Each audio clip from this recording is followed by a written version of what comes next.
가정사역팀 헌신예배를 염두에 두고 부모와 자녀가 다 등장하는 말씀을 선택했습니다. 우리 대다수에게 굉장히 익숙한 말씀이죠. 그런데 다시 들여다볼 만한 몇 가지 특징적인 면들을 질문 형식으로 제시하고 거기에 대해서 간략하게 대답하는 방식으로 말씀을 나누도록 하겠습니다. 첫 번째는 뭐냐면 왜 자녀들에게 먼저 요청하는가 하는 질문입니다. 우리가 공감하는 책 제목 중에 문제 아이는 없고 문제 부모만 있다는 말씀을 저희가 이게 성경에 나오는 말은 아니지만 실천적으로 진실이라는 것을 갈수록 깨달아요. 그래서 모든 문제는 부모로부터 시작되는 거죠. 그래서 문제 아이는 없고 문제 부모는 있다. 문제 부모만 있다. 이 말에 굉장히 불쾌하고 기분이 나쁜 분들이 계실지 모르겠지만 사실 굉장한 사실성이 있다고 생각이 돼요. 그래서 그런 매우 설득력 있는 이런 주장을 우리가 받아서 자연스러운 순서를 말하자면 당연히 부모에게 먼저 권면하는 게 마땅할 것 같아요. 그런데 자녀들에게 먼저 권합니다. 그렇게 말하는 이유가 뭔지를 한번 생각해 봤고요. 두 번째는 부모에게 순종하고 부모를 공경하면 장수의 복을 주신다고 했어요. 장수의 복. 그렇죠? 왜 하필이면 장수의 복일까? 왜 장수의 약속을 하시는 걸까? 이 말씀을 한번 생각해 보려고 하고, 이 장수의 약속은 하나님의 말을 잘 듣는 것에 대한 보상인가? 아니면 부모에게 순종하고 공경하는 자에게 따르는 마땅한 열매인가? 이걸 좀 생각했으면 좋겠고, 세 번째로 아비들아 이렇게 말하면서 아비들에 대한 권면은 있는데 어미들에 대한 권면은 없어요. 그래서 왜 없는가? 어미들에 대한 권면은. 그리고 네 번째, 자녀들을 노엽게 하지 말라고 하셨는데 도대체 자녀들을 노엽게 하지 않을 재주가 있는가? 이 네 가지를 좀 생각해 봤으면 아주 짧게 좀 생각하려고 해요. 첫째, 부모보다 자녀들에게 먼저 권하는 이유가 뭔가? 1절 읽겠습니다. 1절 시작. 자녀들아 주 안에서 너희 부모에게 순종하라. 이것이 옳으니라 그랬어요. 여러분, 자녀는 만들어진 자고 뒤에 나온 자죠. 부모는 만든 자고 앞서 있는 자죠. 그래서 만들어진 자와 뒤에 있는 자가 만든 자와 앞서 있는 자에게 순종하는 게 가장 합당하고 자연스럽다고 이야기하세요. 그게 창조의 질서인데, 여러분 에덴 동산 하나님께서 세상을 창조하시고 에덴 동산에서 선악과를 통해서 제일 먼저 하신 게 창조주 앞에서 피조물의 도리를 먼저 요청하셨죠. 그게 마땅한 순서죠. 여러분 부모는 어떤 면에서 창조주의 반사물입니다. 그래서 창조주의 반사물인 이 부모, 곧 만든 자죠. 하나님을 닮아서 만든 자. 생명을 낳는다는 건 정말 신비한 일이죠.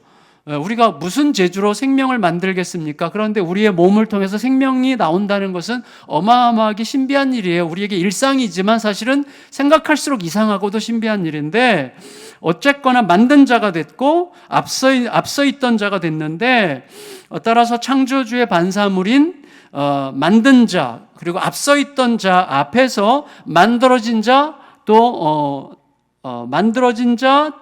뒤에 나온 자의 도리를 요청하는 게 마땅하다고 생각할 수 있는 거예요. 창조의 질서죠, 그게. 특별히 만든 자와 앞서 있던 자는 이미 제가 저희 자녀들을 만든 자이면서 동시에 저희 자녀들보다 앞서 있던 자이지만 저는 저보다 앞서 있던 자를 통해서, 저를 만든 자를 통해서 만들어졌죠. 그러면서 내 도리가 무엇인지를 온몸으로 이미 습득을 했어요. 그러니까 부모가 자녀들을 사랑해야 된다는 것은 가르칠 필요가 없어요.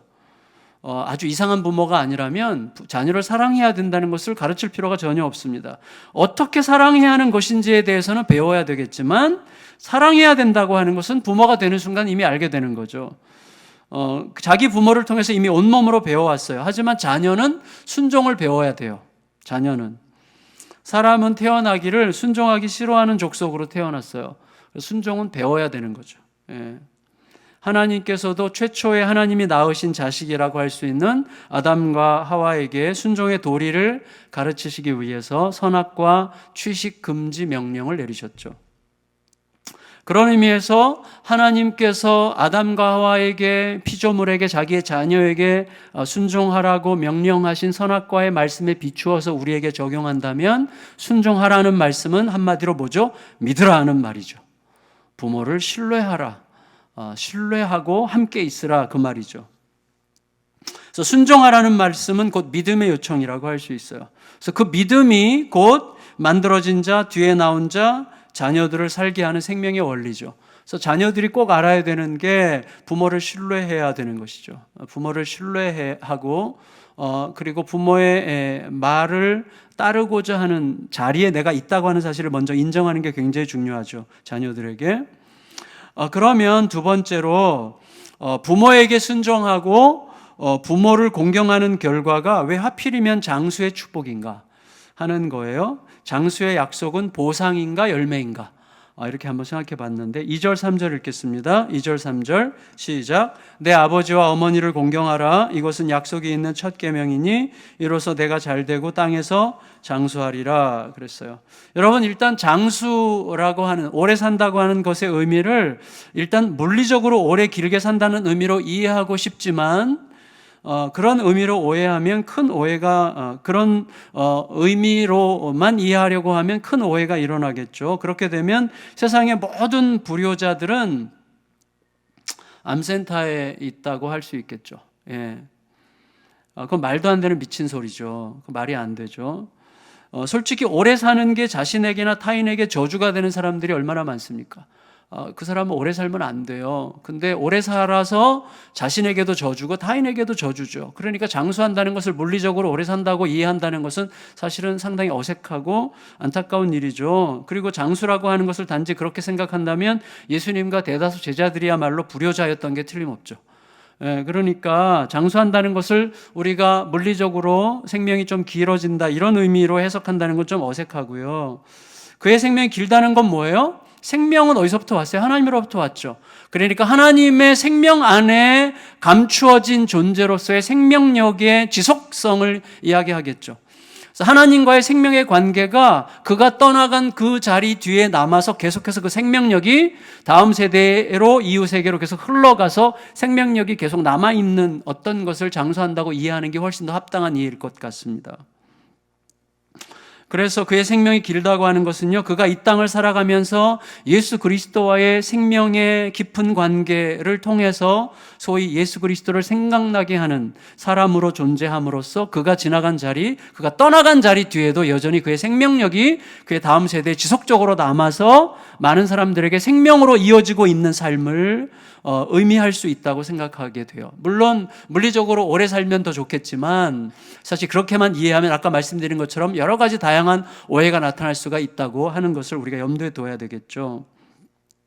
다시 말하면 장수한다는 약속은 뭐예요? 그 안에서 예수 그리스도와 함께 동행한 기쁨으로 샘솟았던 생명력이 그의 다음 세대 안에서도 여전히 생명력으로 작동하면서 후대의 많은 사람들을 살리고 일으키는 생명력으로 계속해서 이어지는 것, 그것을 장수할 거라는 약속으로 받아들이는 게 훨씬 더 합당하다고 할 수 있는 것입니다. 네. 맞죠? 싫으세요? 그렇게 이해해야 될 거예요. 여러분, 우리가 자식으로서 부모에 대해서 가지는 태도, 또 부모와 가지는 관계는 근본적으로 하나님과의 관계를 반영하고 있습니다. 생명이 흘러가는 건데 하나님과의 관계를 반영할 수밖에 없어. 하나님과의 관계를 반영하는 가장 근본적이고 일차적인 관계가 부모와 자식의 관계죠. 그래서 이 하나님과의 관계를 반영하는 방식으로 부모와 자녀의 관계가 계속 제대로 이어지지 않고서는 다른 모든 관계들도 정상적으로 펼쳐질 수 없어요.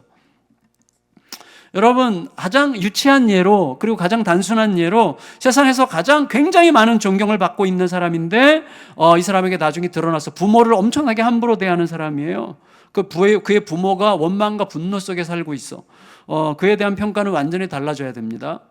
여러분, 하나님은 속지 않으시죠. 예. 실제로 부모에 대해서 순종할 수 없다고 생각했던 사람들은 심리적으로 상담하는 분들이 알아요. 부모의 권위에 순종하지 않고 부모를 거역했거나 부모를 버렸거나 했던 사람들은 이후에 자기의 삶에서 굉장히 실제적인 여러 가지 역기능들이 나오거든요. 그래서 마땅한 권위자를 거절해요. 마땅한 권위자에게 자연스럽게 순종하지 못해요. 그 합당한 질서를 이루지 못하고 계속해서 뛰쳐나가거나 계속 스스로 굉장히 왜곡된 길을 스스로 만들어 가려고 하는 역기능적인 현상들이 굉장히 많이 나타나죠. 그러니까 하나님과의 관계를 반영하는 부모와 나와의 관계 속에 마땅한 질서 속에 있지 못하면 하나님과의 관계로 충분히 극복될 때까지는 굉장히 많은 역기능들이 나올 수밖에 없습니다. 그렇죠. 그래서 저는요, 이런 원리를 알아서가 아니라 제가 너무나 불편하고 힘들어서, 그리고 아버지에 대한 분노, 아버지에 대한 원망을 극복하지 않고는 제가 목회를 할 수 없을 것 같아서 어쩔 수 없이 분노의 대상이었던 아버지와의 화해를 시도했고, 단지 시도한 것만으로도 하나님께서는 아버지에 대한 연민과 긍휼과 애정이 조금이라도 생기게 하셨고, 어쩌면 그때부터 좀 목회라고 하는 세계에서 숨을 쉴 수 있게 됐지 않았을까, 이런 생각이 들어요. 그래서 내가 이제 숨을 쉴 수 있게 됐구나, 내가 이제 목회라는 것을 그래도 좀 할 수 있겠구나라고 하는 생각을 그때부터 하기 시작했던 것 같습니다. 어쨌거나 부모와의 관계는 굉장히 중요한 관계죠. 그래서 이미 우리의 부모님을, 내가 부모님과 사이가 매우 안 좋았는데 부모님이 이미 돌아가셨다. 그럼 어쩔 수 없는 거죠. 하나님 아버지를 이제 잘, 하나님 아버지와의 관계를 통해서 우리의 다음 세대가 나에게 그것을 반복하지 않고 훨씬 더 건강하고 바른 방식으로 나와 관계를 맺도록 내가 역할을 하도록 하는 게 굉장히 중요하겠죠. 뒤늦게라도 부모와 제대로 된 관계를 위해서 몸부림하지 않고서는 선한 생명력을 남기기가 어렵습니다. 그러니까 장수할 수 없는 거죠. 그런 의미에서 장수의 복이라고 하는 것은 부모를 공경한 사람에 대한 하나님의 보상이라고 할 수도 있겠지만, 부모를 공경하는 사람에게서 자연스럽게 드러나게 되는 열매라고 할 수가 있죠. 왜냐하면 이 관계, 내가 어디 있는지를 아는 거죠. 다시 말하면 이 관계를 아는 사람은 내가 누군지를 아는 거고, 내 위치를 아는 거고, 내 도리를 아는 거고, 나를 여기에 그런 환경 속에 있게 하신 하나님의 뜻과 목적과 섭리를 헤아리는 믿음으로 살아가기 때문에 바로 그것으로 인해서 자연스럽게 거기에 대한 합당한 바람직한 생명력과 영향력이 남는 열매를 거두게 되는 거예요. 세 번째, 어미들에 대한 권면이 없는 이유가 뭘까? 왜 아비드라라고 해놓고 어미드라는 없습니까? 고대 사회에서 양육은 기본적으로 아버지들에게 맡겨졌기 때문이겠죠. 그렇지만 더 나아가서 앞에서 부부관계를 쭉 얘기했어요. 5장 뒷부분에서 부부관계를 쫙 얘기를 했기 때문에 저는 이렇게 생각하고 싶습니다. 어미는 지아비를 대하는 마땅한 태도를 통해서 자녀들에게 가장 합당한 교육을 이미 하고 있는 셈이라고 할 수가 있습니다. 그래서 아비에게도 마찬가지지만 특별히 어미에게 있어서 첫 번째 순위는 자녀가 아니라 지아비죠. 그래서 우리 마더와이즈에서 엄청나게 강조하잖아요. 그건 굉장히 잘하는 거죠. 굉장히 지혜로운 거죠. 그게 성경의 질서죠. 그러니까 남편이 훨씬 더 권위가 있다, 남편이 머리다, 이런 의미를 우리가 잘 이해해야 돼요. 전에도 제가 말씀드렸지만 남편이 머리라는 것은 어떤 흐름에서 나왔어요? 그리스도의 머리가 하나님이시라는 뜻이죠. 그러면 그리스도가 하나님보다 못합니까? 열등합니까? 모자랍니까? 그런 게 아니잖아요. 같은데 질서를 그렇게 잡으셨다는 것이죠. 남편과 아내의 관계도 마찬가지예요. 그러니까 아내가 남편을 받들어 섬겨야만 아이들이 제대로 된다가 아니라, 남편이 내 마음에서 내 모든 관계에서 우선적 관계일 때 우리 자녀들에 대한 양육이 정상적으로 이루어진다는 것을 말씀하고 계시는 것이죠. 그러니까 어미들에 대한 훈계가 굳이 따로 있을 필요가 없을 수 있다는 거예요. 앞에서 이미 부부간의 관계에 대해서 충분히 이야기를 했기 때문에. 많은 가정들이 아내나 남편보다 자녀들을 우선순위로 삼고 있잖아요. 많은 경우에, 진짜로 많은 경우에 그에 대한 어둡고 칙칙한 대가를 반드시 치르게 됩니다. 그건 반드시 치르게 돼요. 제가 굉장히 행복한 사람인 이유는 제 아내는 어떤 경우에도 제가 최우선이에요. 진짜로 제가 담대하게 당당하게 아내 앞에서 말할 수 있어요. 고맙습니다. 네, 그래서 저는 그 부분에 관해서는 확실히 믿어요. 그래서 우리 아이들과 저 사이에 뭐가 있으면 제 아내는 완전히 제 편이에요. 그러니까 저희 아이들이 지금은 좀 힘든 시간을 보낸다고 해도 결국은 잘 될 거가 분명해요. 그걸 봤기 때문에. 저희 둘째 딸을 보면 그걸 알 수 있어요. 결국은 잘 되더라고요. 결국은. 최근에 제가 전에 말씀드렸던 그 조선일보 이사, 코리아나 호텔 박용훈 사장, 진짜 얼마나 비참해요. 진짜 얼마나 비참해요. 엄마를 완전히 벌레 취급하니까 자식들이 엄마를 잡아 죽이려고 하고 그 가족이 판탄나는 거예요. 그러니까 이 사람은 자기 아내만 자살하게 만든 게 아니라 자식들을 다 죽인 거예요. 4명의 자식들의 영혼을 싹 죽여버린 거예요. 이게 얼마나 무섭습니까? 남편들이 그렇다면 아내들도 남편들에 대해서 마땅히 좀 어떻게 해야 되는지를 좀 생각해야 되는 거죠. 그 다음에 4번째, 도대체가 자녀들을 어떻게 노엽게 하지 않을 수가 있겠는가? 여러분, 자, 우리가 잘 생각해야 되는데, 자녀들을 노엽게 하게 되는 이유가 뭐예요? 자녀들에게 이치에 합당한 말을 하기 때문이에요. 그래서 자녀들에게 이치에 합당하고 마땅히 옳은 말을 하기 때문에 자녀들이 노엽게 돼요. 왜냐하면 마땅한 말을 하는데도 자녀들이 노엽게 되는 이유는 그 아이도 그게 마땅한 일인 줄 알기 때문이에요. 그래서 자녀들은 부모의 그 마땅한 말을 들으면서 계속 생각하는 거예요. 나도 알아. 이거죠. 나도 알아. 잘난 척 좀 그만하라고.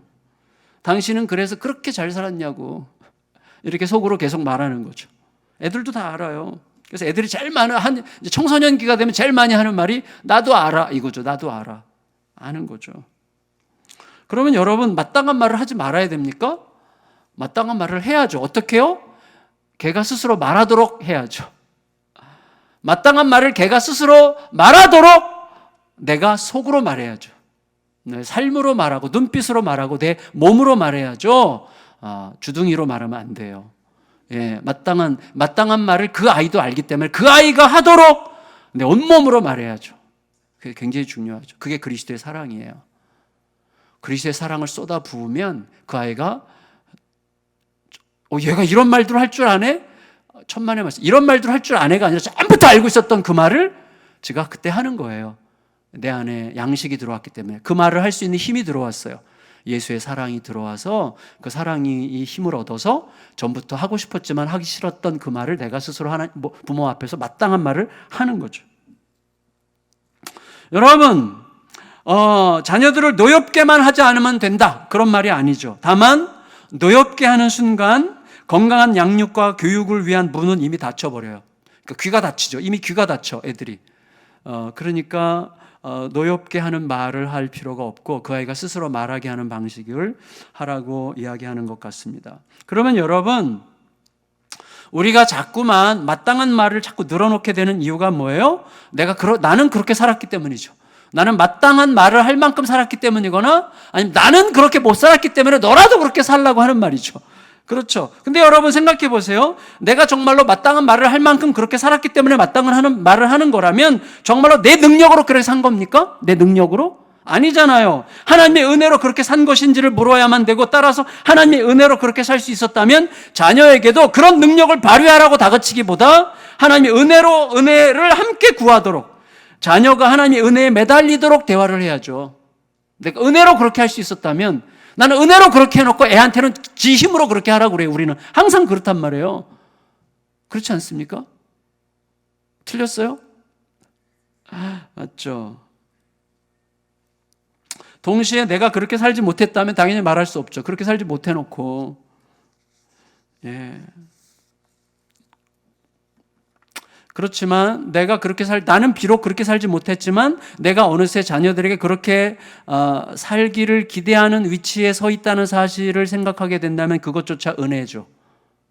나는 그렇게 살았지 못했지만 자녀에게 그렇게 살도록 말할 수 있는 위치에서 내가 자녀들을 바라볼 수 있는 그 자리에 있다는 것 자체가 은혜잖아요. 그러니까 자녀와 함께 하나님의 은혜를 구하는 게 합당하죠. 결국은 은혜를 구할 수밖에 없어요. 내가 그렇게 살았건 못 살았건 결국은 하나님의 은혜로 가야 되는 것입니다. 여러분, 그러면 우리가 어떻게 노엽게 하지 않을 수가 있어요? 하나님께서 이미 답을 주셨잖아요. 4절 읽겠습니다. 4절 시작. 또 아비들아 너희 자녀를 노엽게 하지 말고 어떻게 해야 됩니까? 오직 주의 교훈과 훈계로 양육하라 그랬어요. 여러분 저를 보세요.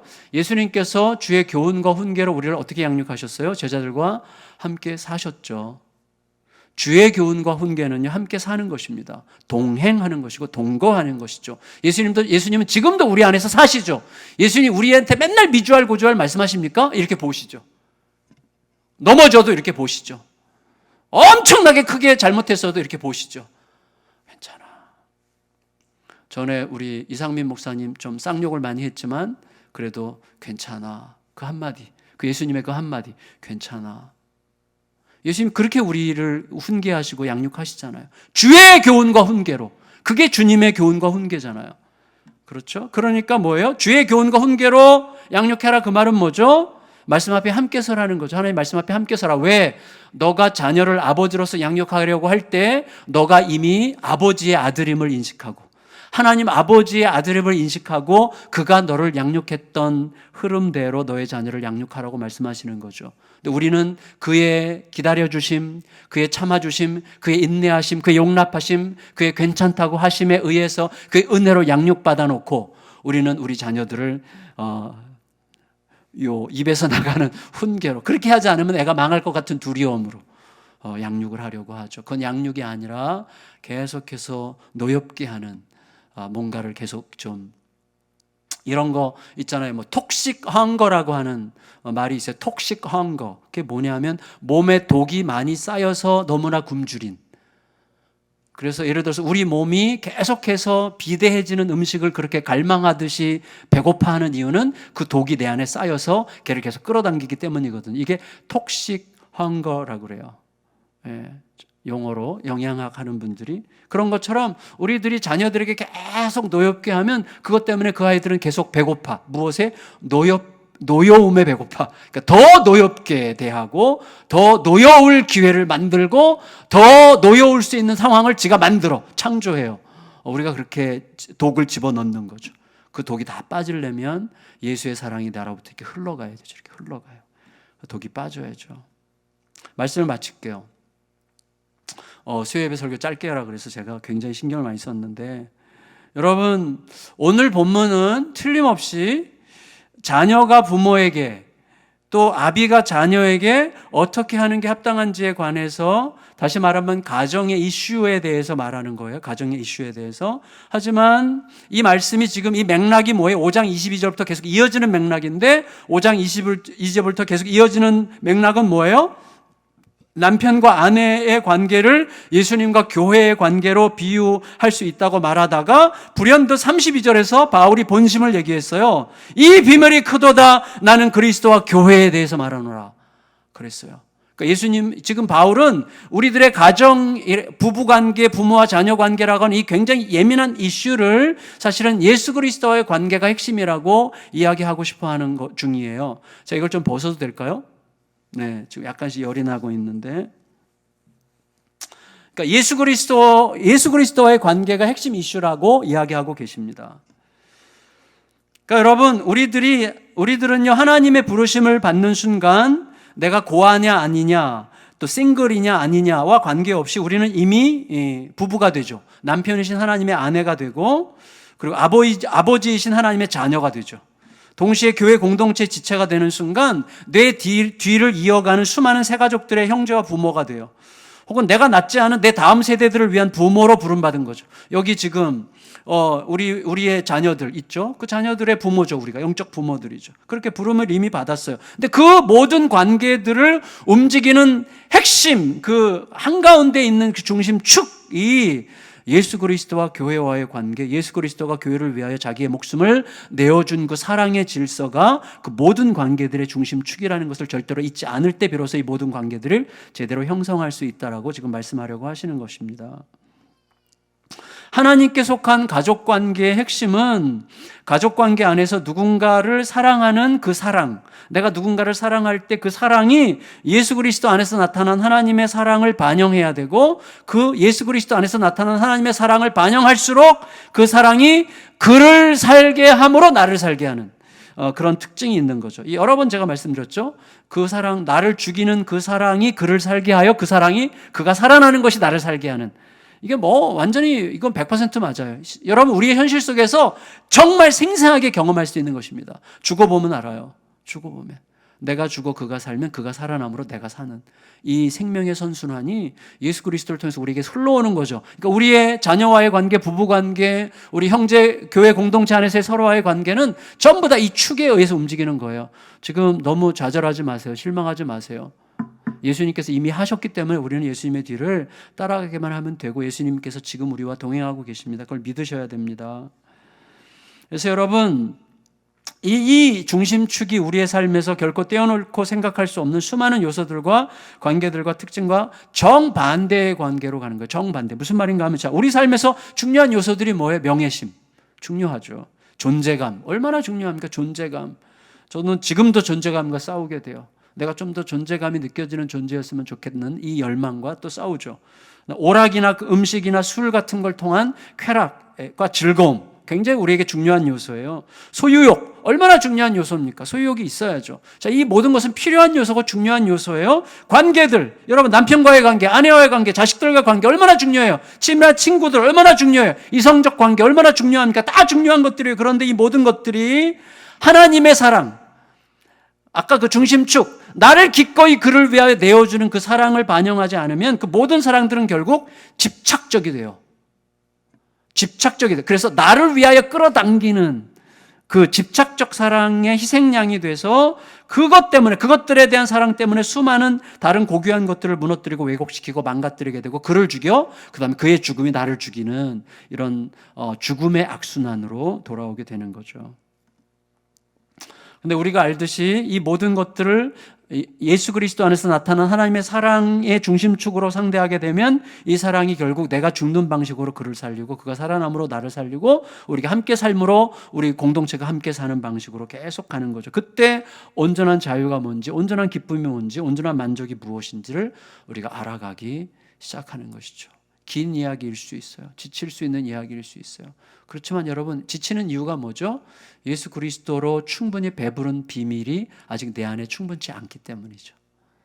그러니까 그 문제가 해결되기 전에는 나는 절대로 이 결핍에서 벗어날 수 없을 거야라고 생각하기 때문에 여전히 결핍 속에 있는 것이지, 그 문제가 해결되지 않는다고 해도, 심지어 내가 망한다고 해도 나는 예수 그리스도와 함께 충분히 배부르다고 하는 사실이 내 안에서 실제화되도록 계속해서 내 안에서 묵상되고 그 은혜가 내 안에 실제로 흘러들어오는 것을 내가 믿음으로 받을 때 그 문제가 아직 해결되지 않았어도 그리고 그 문제가 끝까지 해결되지 않을 것 같아도 나는 좀 싸하지만 아프지만 배부름을 느낄 수 있는 그런 삶 속에 있게 되고, 그 배부름이 나로 하여금 새로운 창조적인 선택을 하게 할 수 있는 것이죠. 마지막 결론적으로 다른 측면으로 약간 적용한다면, 특히 자식은 우리의 몸으로 낳은 생명을 뜻하기도 하지만 우리의 삶의 수고와 우리의 땀으로 빚어내는 삶의 열매, 그 노동의 산물도 내 자식이라고 할 수 있어요. 그렇죠? 내 노동의 산물도 내 자식이죠. 그렇다면 무엇보다도 우리가 염두에 두어야 될 것은 우리 삶이 낳은 산물들, 우리가 행하는 일들, 그 일의 결과들이 나를 지배하게 하지 말아야 되죠. 걔네들은 나에게 순종해야 될 때서, 내가 아비니까, 걔네는 자식이니까, 자식들아 나 아비에게 순종해라 이래야죠. 여러분, 그것들에게 내가 순종을 명령해야지 그것들이 내가 순종해야 될 대상인 듯 생각하면 안 되죠. 근데 그런 일이 너무 많아요, 우리들에게. 그것들이 나를 통제하고 나를 다스리도록 방치합니다. 그렇게 방치하면 그 일에 대한 집착 때문에 일을 망가뜨리게 되거나, 일이 잘 될수록 내 육체적으로 정신적으로 내가 망가지거나, 그리고 일이 안 되면 안 되는 대로, 일이 잘 되면 잘 되는 대로 나와 너와 우리들의 관계를 망가뜨리게 되는 거예요. 그래서 여러분, 일에게 지배당하지 않고 일에게 순종하지 않고 다스리려면 내가 하나님의 다스리심 아래로 제대로 들어가야 되죠. 그래서 막 그 일들이 나에게 막 이래라 저래라 명령하려고 하면 이렇게 말해야죠. 내 말 들어 까불지 마, 이렇게 말해야죠. 근데 저도 가끔 그렇고 우리 성도들의 삶을 보면 막 너무 일에 치여가지고 막 일이 그를 막 끌고 다녀요. 막 이리저리. 그거 내가 선택하는 거죠. 내가 선택할 수 있습니다. 예, 선택할 수 있어요. 결단에, 이런 혹독한 세상에서 어떻게 그렇게 선택합니까?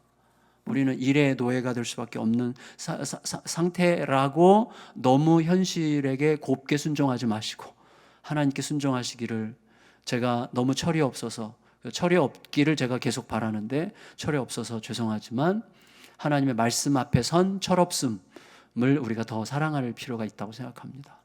여러분, 그렇게 좀 철없이 살아야 돼요. 하나님 말씀이 전부가 되는 철없음으로 살아야 돼요. 그래야 일도 장수하고 나도 장수합니다. 마칠게요, 말씀을. 여러분, 오늘 말씀을 잘 기억하면서 예수님 안에서 나타난 하나님의 사랑으로 우리 존재와 내면이 코팅이 돼야 되죠. 그래서 늘 제가 말씀드리지만 내가 어떤 사랑을 받았는데 하나님께서 독생자를 내어주셨다는 게 도대체 나에게 어떤 의미인데 내가 어떤 사랑을 받았는데 그리고 내가 이미 얼마나 놀라운 걸 이미 다 받은 자인데 라고 하는 것을 자꾸 생각하는 방식으로 그 그리스도 안에서 나타난 하나님의 사랑이 내 안에서 나를 계속해서 코팅해서 우리 모두가 내가 누군지를 알아서 부모에게 더 잘 바르게 순종하는 자녀가 되기 시작하고 자녀로 하여금 자발적으로 순종할 수 있도록 더 잘 돕는 부모가 되기 시작하고 하나님의 말씀과 훈계와 교양으로 자녀들을 잘 양육하는 부모가 되기 시작하고 하나님의 통치 아래서 주어진 모든 일들을 더 잘 제대로 다스리고 통제하는 아름다운 삶을 살게 되는 우리 모두가 되어서 결국 우리를 아는 사람들의 마음에서 우리 다음 세대의 영혼에서 우리 인생이 참으로 아름다운 생명이었다라고 기억될 수 있기를 고대합니다. 정말 그렇게 기억되기를 바라요. 그게 장수죠. 그런 방식으로 진정한 생명력 가득한 장수의 은혜가 사랑하는 우리 모든 성도님들의 삶에 임하시기를 축복합니다. 아멘. 옆 사람에게 축복하세요. 장수하세요. 자, 아까 불렀던 찬양 내 모습 이대로 사랑하시네 찬양하겠습니다.